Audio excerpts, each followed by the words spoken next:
এ দাদা মুই তো খুঁজতে খুঁজতে হয়রান হয়ে গেল। আর তুই এর না বসি গায়ে হাওয়া লাগাইতেছিস না? তোর মেজাজটা এত কড়া কে রে?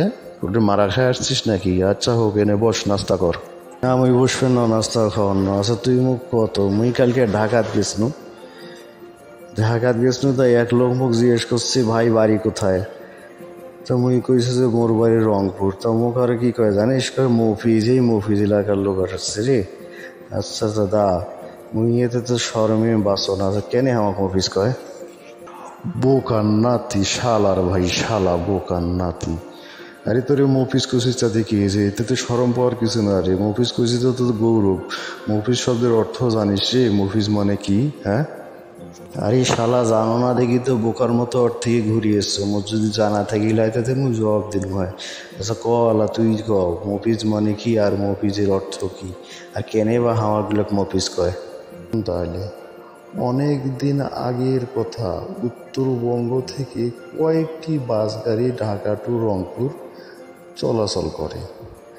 তখন যমুনা সেতু হয়নি, তখনকার কথা। তারপর দাদা, তারপর এক ড্রাইভারের বাড়ি আসলো উত্তরবঙ্গে, তার নাম মফিজ। সে অনেক কষ্টে তার নিজস্ব একটা গাড়ি করছিল। কিন্তু উত্তরবঙ্গে তো গরিব অঞ্চল, উত্তরবঙ্গ থেকে যত যাত্রী আসতো, যে যাত্রীগুলার টাকা পয়সা আসছিল না, গরিব অসহায়, কাজের জন্যে ঢাকায় আসতে হয়, তাকে ফিরিয়ে আনছিল। এইভাবে বেশ কিছুদিন কাটি গেল। তারপর কি হলো দাদা? তারপর একদিন হঠাৎ করেই ওই গাড়ির মালিক অর্থাৎ ওই মফিজ নামের ড্রাইভার অসুস্থ হয়ে গেল। এখন তার গাড়িটা পরিচালনা করে কে, গাড়িটা চালায় কে? তখন একটা ড্রাইভার সে নিয়োগ দেয়। কিন্তু ওই ড্রাইভার খুব খারাপ আছিল, বদমেজাজি আছিল। সে গরিব দুঃখী মানুষগুলা আর ফিরি নিয়ে যায় না।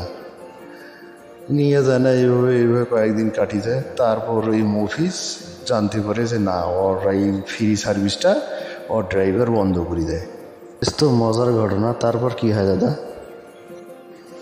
তারপর ওই মফিজ গাড়ির মালিকও চিন্তা ভাবনা করে যে ওর ড্রাইভার তো খুব খারাপ। তখন সে টোকেনের ব্যবস্থা করে।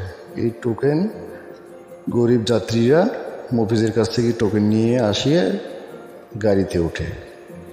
কিন্তু এখানে এই মফিজ নামটা জারি হলো কেমনে? এই ড্রাইভার মফিজ যে টোকেন দেয়, এখন এই কথাগুলো তো অনেক বড়।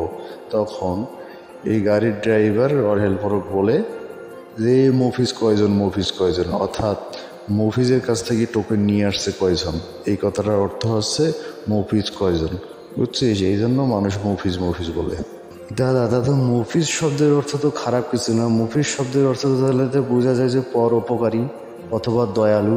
ঠিকই কথা বলছিস নাতি, ঠিকই কথা বলছিস।